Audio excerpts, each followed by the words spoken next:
They wanted to do something slightly different, but more in the kitchen. But she won't do that, and is exactly saying that she is using other people's nightmare as a way of showing how wonderful she is.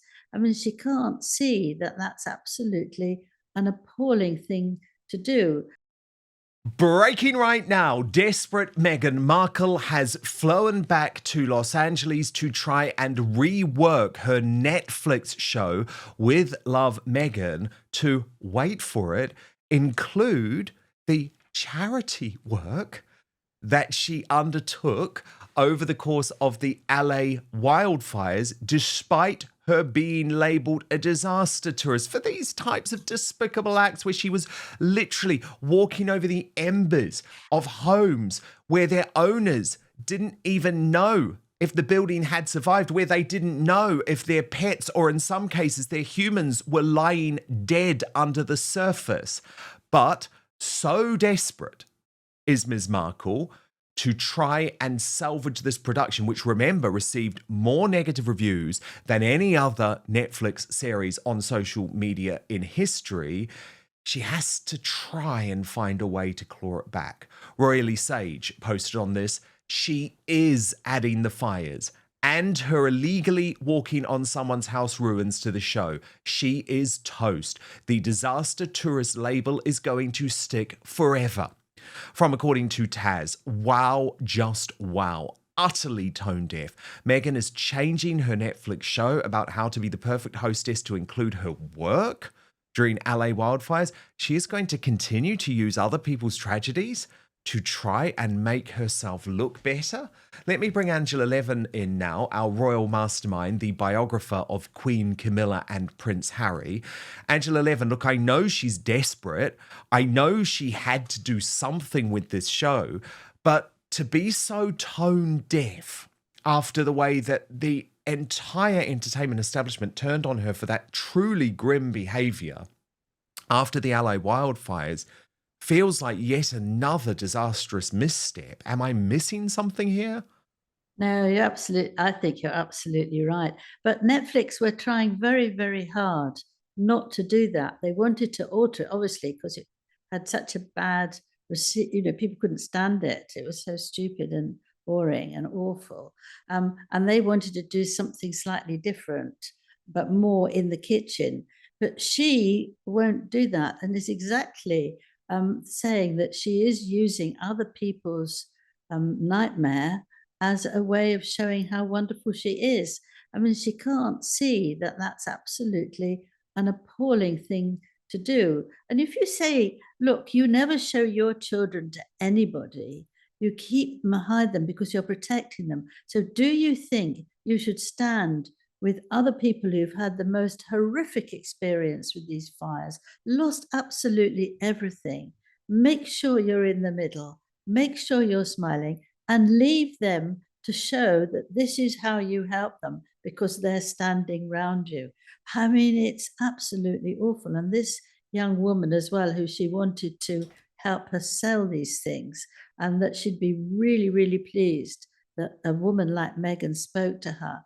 But I think she's going ahead with this. That's why she's one of the reasons she wasn't too upset to rush back, that she would show people how amazing she'd been and helping with this catastrophe, and that she would feel that it's all okay.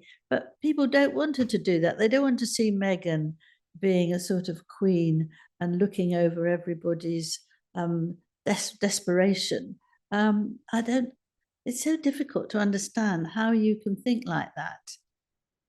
Even that after that somebody has several people have said at the time, go away, you're not welcome here, we don't want you here. And the people who own these houses that have been burnt to shriveled up, they weren't allowed to, but Meghan somehow got her own way to go there. And now she's got loads and loads of pictures, so she's forever doing that now. And that's what she wants. I mean, she's given some people some apples. Oh my goodness, big deal. I know it's so shocking to me though that Netflix would allow this to happen. I can't get my head around it. I mean, uh, this source to the Daily Mail is worth reading. It says, it is understood the show has been edited to include Meghan's philanthropic work around the fires, which included visiting victims in Altadena, California. Well, the Altadena, California moment was the thing that absolutely sparked the fury of the actress Justine Bateman, meant that the show TMZ, which had always been on Harry and Meghan's side, absolutely roasted them because it was just so terrible. And it's like, what planet are these guys on? The best thing they could possibly do is try to move on. And of course, at the Invictus Games, Angela, you could argue that is what they did. There was no mention of Los Angeles or California for the entire week. Not one word, Angela. Even when Meghan got up on stage on opening night, she did not reference the fires or the horror in California at all. So Yeah, or don't maybe try and tell me yes. that this is something that's dominated her life. She didn't even mention it all week in Canada. Well, what we've seen with Meghan, I think, over the years is that something dreadful can happen, but she won't actually do anything about it. She hides for a little while and then comes out as if nothing's happened, because every time she's criticized, she hates it, but she disappears and then comes up and does exactly what she wants to do, or she might do something else, but she won't actually look back and say, gosh, I'm so sorry, everyone. It was a blunder. I don't know what came over me. I desperately wanted to do something and it all went wrong. Please forgive me. Then you think, well, at least she's doing that. But it's not. She's starting a new page. She's starting again. I think that's one of the reasons why people leave, because she keeps changing her mind what she's doing, who she is. And difficult for Harry as well. Sometimes she's all over him. Sometimes she's giving him a most terrible look of a devil, and to get used to this must be almost impossible. But she gets used to it for herself. She just changes. That's happened. She's been highly criticized. Never mind. Close the door. Let's start again. And doing things that, Netflix knows best, I think, don't they? They should have said, we can't do that because it's not going to work. It will make you more enemies than friends. But she feels she knows best. So that's what she's going to have. And I think maybe this is the last time that they will be making a documentary with Netflix. A lot of them are fed up with her. And maybe they just decide, well, let her make it even worse for her. But, we're not going to keep on and on arguing with her because we'll never get anywhere. She does win arguments, but they then come back and whack her, don't they? Yeah, I just think it's a mess. I think it is an absolute mess. I think she is utterly shameless and tone deaf. But I also just think Netflix and the producers are completely grim. There was another really embarrassing moment, Angela, which is worth taking a look at. This was, Sky News Australia quite rightly describes it as the awkward moment that Prince Harry refused to sign a copy of Spare. Yes. It was, I think, sort of an acquaintance or someone who he knew in the past who wanted the book signed. Now, he is clearly so embarrassed about the book now, as he should be, but look at how, I guess, strangely he tries to fob the man off. Watch. He was cross. He came up to Belgium, him. Vincent Binot. From Ukraine, Alexei Horb. And from Romania, Daniel Porum. So, Sergei Pongievich, Vincent Binot, Alexei Horb, and Daniel Porum, please present yourselves. And of course, Angela, totally impossible for him to find him later. Yes, well, that's why I told him that, isn't it? But it was very interesting that he felt ashamed of Spare, his book. He's looking back on it and he thought, if he signed that in front of loads of people watching, he's going to be in for, a lot of nasty comment. So he just said, not now, not now, not now. Find me later, but he'll hide away. won't give him a chance because he doesn't want to be seen doing that. And I think, well, actually, that's the first thing for a long time we've seen where he's really done the right thing, not stand there and say, lots of love from Harry. Hope your family is better than mine. I know, but what's so funny, Angela, is it's too late. It's like, just because he didn't promote the paperback edition of Spare, he thinks that all of a sudden he can just wash his hands of what he said in it. He doesn't understand, Angela, that Spare changed everything.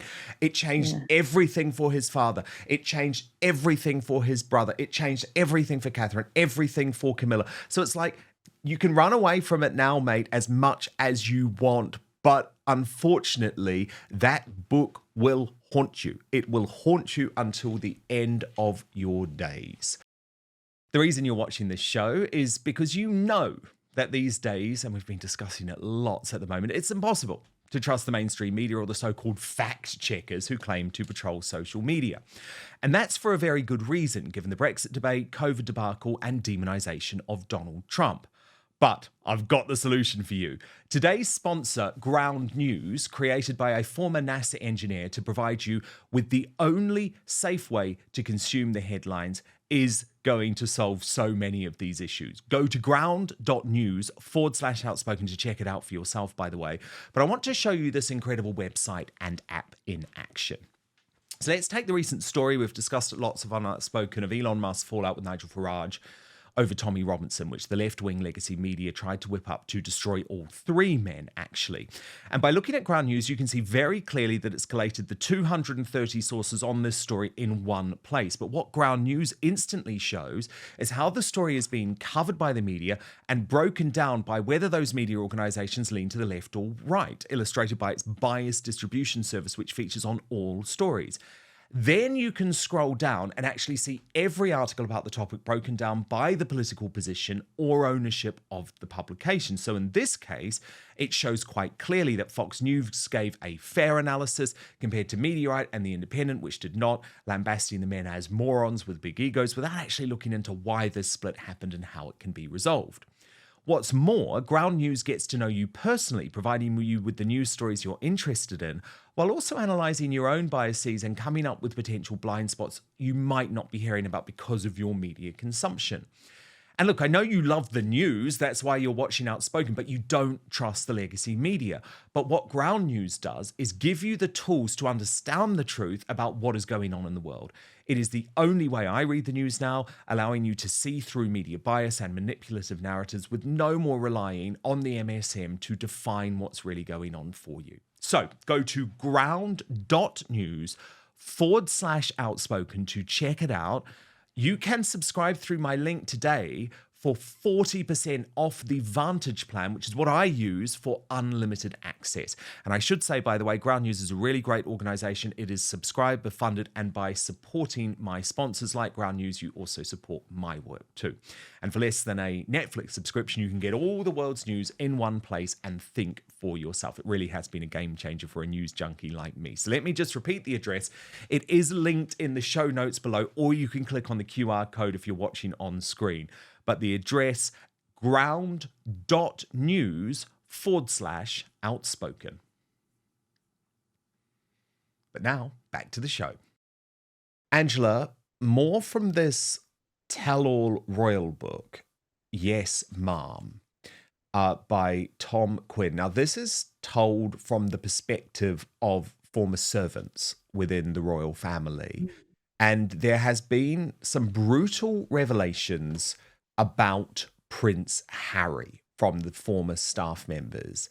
So let me just take you through this, Angela, and then I'll get your reaction because, of course, you were Harry's biographer. You spent all of that time with him when he was in the royal family, so you can explain whether this is unfair or not. But the book writes that Harry's former servant dubbed him probably the most muddled of all the royals of his generation, and said those working for him would compare him to the famous Blackadder Prince character. So speaking anonymously, of course, to this book, Yes, Ma'am, The Secret Life of Royal Servants, the staff member or the courtier said, I remember once in his private apartments, I'd muddle something, some of his papers on his desk or something.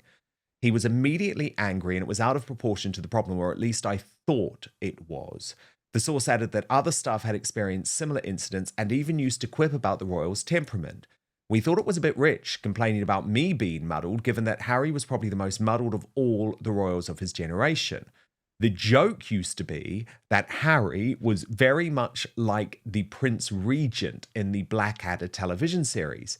People used to say that without a servant, Harry would take 2 weeks to put his own trousers on. And of course, that is reference to that character, Angela, where it did take him a whole week to put on a pair of trousers. And even then, he ended up with them on his head.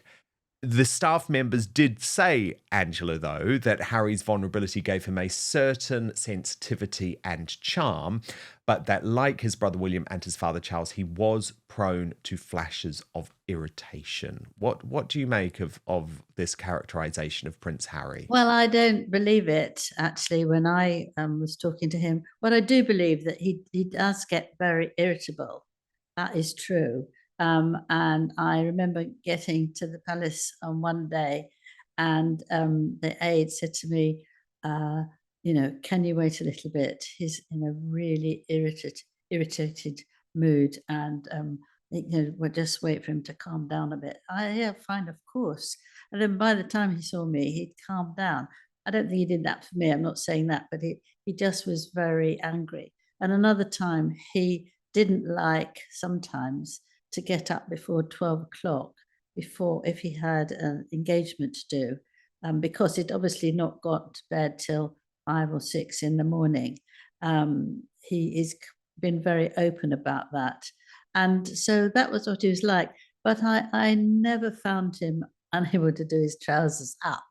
And I think that a lot of the time in his late teenage years, that he really wanted to do good. And once he was out and arrived at another place, where there were children who were with poor families, and people who had been in the war and were damaged in one way, he was absolutely brilliant. I have to say that. He would talk to them and reach things that people would take a long time to get out of these people who were so upset. And I'd go up to some of them afterwards and say, how was it?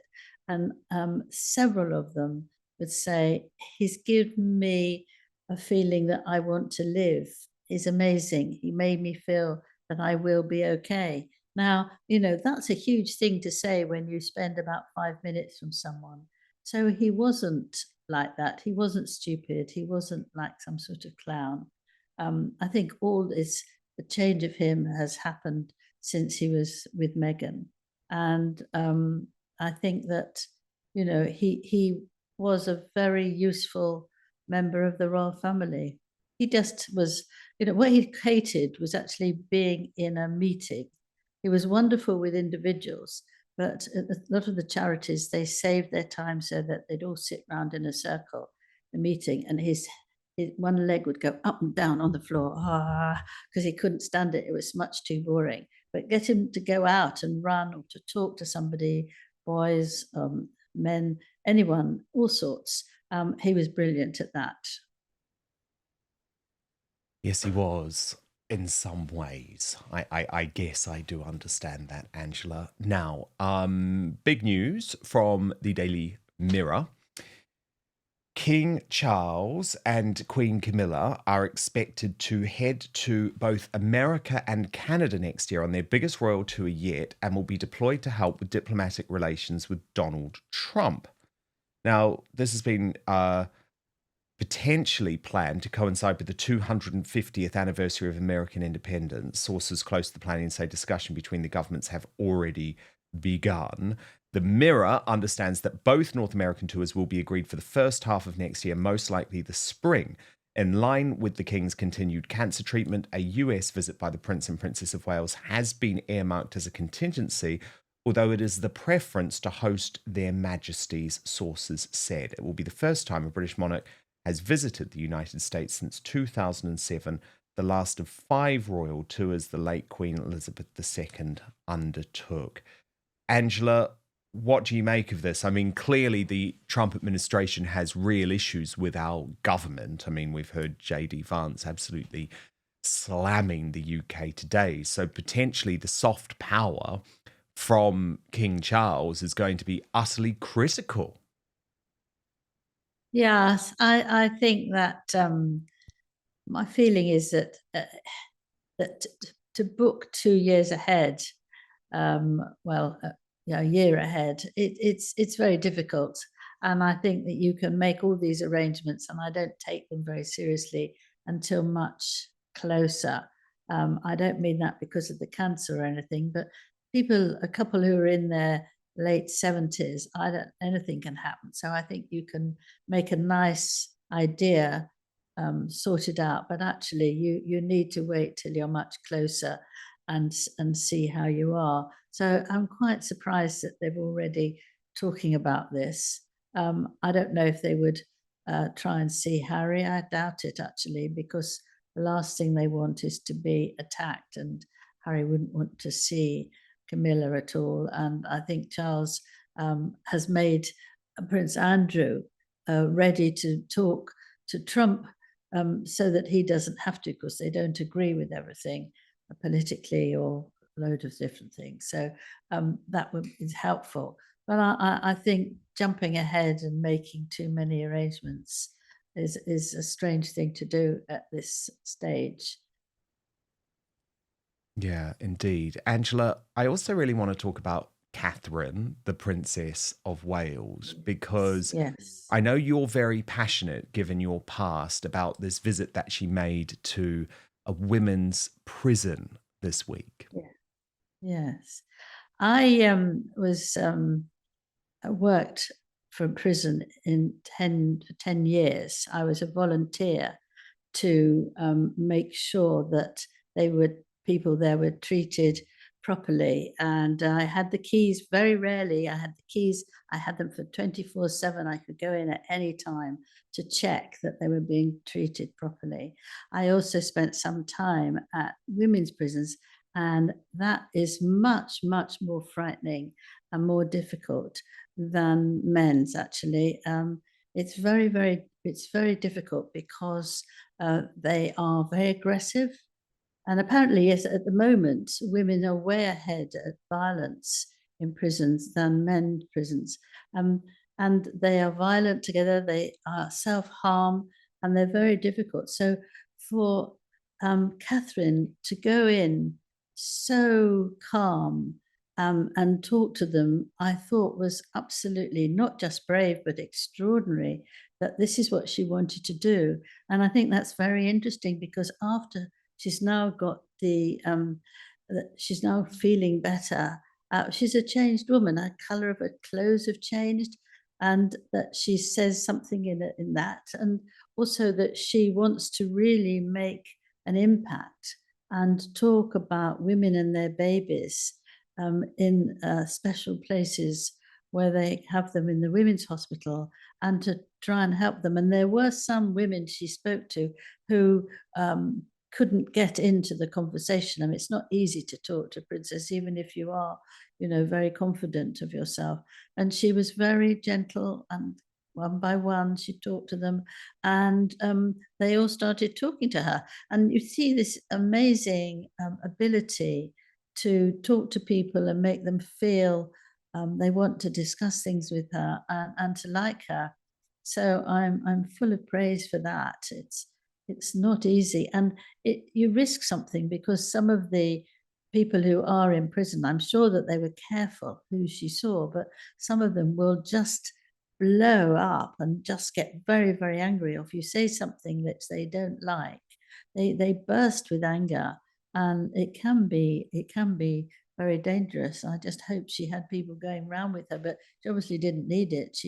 But I thought it was an extraordinary thing for her to do.